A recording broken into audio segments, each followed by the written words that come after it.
Hey guys, welcome back here to the Fishing Teacher. Appreciate you guys coming by the channel and joining me for today's video. And guys, today I want to have a little discussion with you. Actually, I'm driving to Table Rock Lake right now, and I want to talk about my progression. It's like things that happened to me that allowed me to become a better bass angler, because I went through the process like everybody else does. In fact, I went through the process when it was a lot harder, before we had social media or YouTube to learn from. But I sort of want to talk about some of the milestones in my learning that really helped it helped me become a lot more consistent as a bass angler. It's like when I first started out, like a lot of people, my consistency was, very all over the board. It's like I'd catch fish one time and then I'd go for 5 or 6 trips and not catch anything. But ever since I slowly started figuring that out, why that was, and put together a system, it allowed me to become a lot more consistent, especially in tournament fishing. So I want to go over that in today's video here. Also guys, sorry about this last week. We've had some, missed some days with putting the videos out. I've had a lot of on the water lessons this week down at Table Rock Lake. Have not had time to do a lot of videos. And by the way guys, if you are interested in booking an on the water video with me, or on the water lesson with me, just go to my Facebook page, Intuitive Angling with Randy Blaukat. Shoot me a private message. One quick other thing guys, my sunglasses you see here now, Solar Bat has still got their spring sale going on right now. We got 3 different frames, colors in my RB2s and RB3 signature glasses. You can get them through my Tackle Warehouse link in the description of this video, or the Solar Bat link in the description of the video, either one. So appreciate you guys putting up with that or listening to those plugs there. Okay, I was like a lot of guys when I got started out fishing. It's like I wanted to catch fish so bad, and I struggled at it. I mean, not only did I struggle at catching fish, but I struggled at having any place to fish, because I didn't have a boat back when I was in junior high and high school when I started with it. So I had to wade creeks and ponds and that stuff. And I remember watching like Jimmy Houston and Roland Martin and Harold Inslee and Virgil Ward on TV, and it's like they were always catching fish. But little did I realize they were on like private bodies of water, or it took them a week to film a show or whatever it may be. But I wanted to catch fish like they did, and it was so frustrating that I would go out and not catch them because I didn't know anything. It's like the only access to information back when I started was, through reading a magazine article or fishing with somebody that was a good angler. And I joined a bass club when I was in my late teens. That really helped out, but still the learning process was very slow.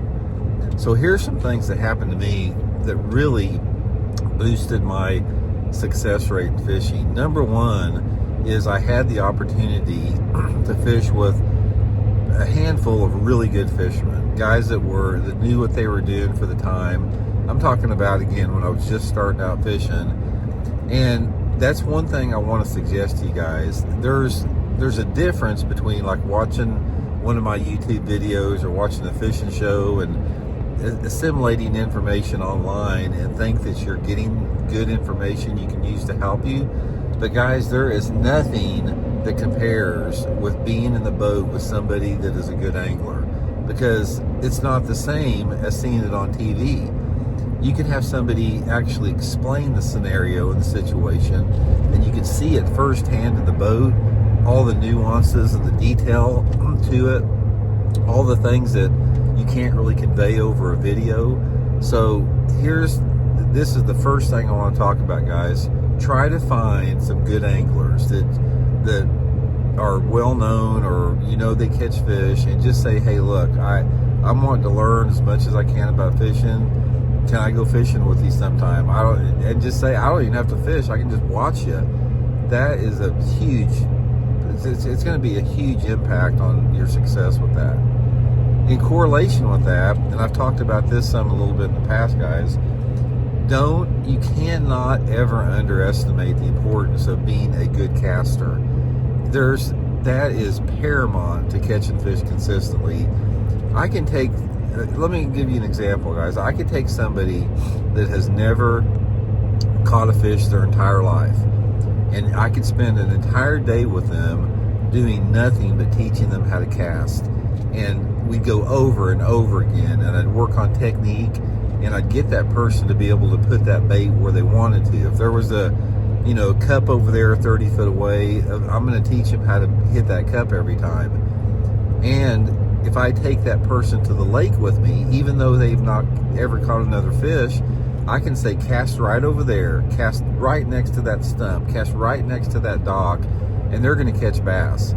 But if I take somebody that knows a ton about fishing, and they watch every video, and they've been fishing forever, and they can't hit the side of the barn with the cast, they're still not going to catch any fish, because you can't ever underestimate the precision casting detail that it takes. So really spend a lot of time with that.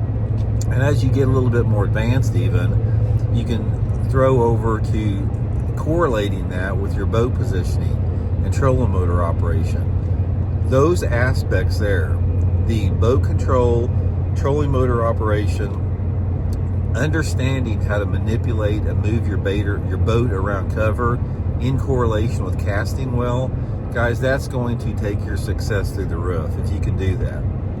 If you can understand how to set up against cover and put your bait where you want to, you're going to notice a huge increase in the success you have. Okay, the next thing that you have to do is you have got to be able to identify what is the best water. And you got to put yourself around groups of fish. I'm not yeah, you can junk fish around, like, there's a lot of guys that go out and they see a log over there and they catch one off a log. Then they look across the creek and there might be a boat dock over there, and they run over and hit that boat dock and catch one. That's called junk fishing. If you're going to have success in fishing, excuse me, you've got to have the ability to locate areas that can hold groups of bass. And this all has to do with the area you decide to fish in. Here is what holds groups of bass. Number one, you have to have an understanding of the seasonal patterns to put yourself in the best area of the lake. But anytime, doesn't matter what season it is, you have got to put yourself in a situation where most of the bass live. And most of the bass, they require several different things. They require some type of a diversity in cover. It could be rock, it could be grass, it could be lily pads, it could be lay down trees, or whatever. A lot of bass require some proximity to diverse cover, unless you're targeting offshore live scope fish that are just shad roamers out there. That's a completely different category. But for normal bass fishing, you have got to have that diversity of cover. That's going to make a good area. The next thing with that is you have to have somewhat of a proximity to deeper water close by. So this could be a nearby river channel, a nearby creek channel, a nearby ditch, something like that. You're never going to have areas that hold lots of bass if you are like on a real shallow, flat area that doesn't have any proximity to deeper water. Now, there may be some situational times, like when the water's high, there could be fish up there, but most of the time, those bass want to have some type of a close area to deeper water. And I don't mean like 5 foot away. I'm talking, it could be within, 75 yards away, but that proximity has to be there to some extent. And never underestimate that. And again, a lot of those best areas, it just depends on the lake you're fishing, as far as if it's a natural lake or a man-made lake, and if the water temperature is 40 versus 90, that's when you really have to learn a lot about seasonal patterns and movement, which is our next topic, is, guys, you have got to become a student of the bass. And in order to become a student of the bass, you have to understand that every single month, bass behave and they act differently, and they prefer different lures and different colors, and a lot of different factors with this. It could be the sunlight angle. It could be the fact that sometimes of the year is getting long. The daylight times are getting longer every day. Some time of the year they're getting shorter every day. A lot of different factors that feed into that. But you have got to understand where those bass are moving at and how they react to different type of lures based upon water temperature, water clarity, everything that goes with that. That's a lifetime pursuit, by the way. It's like you never learn that.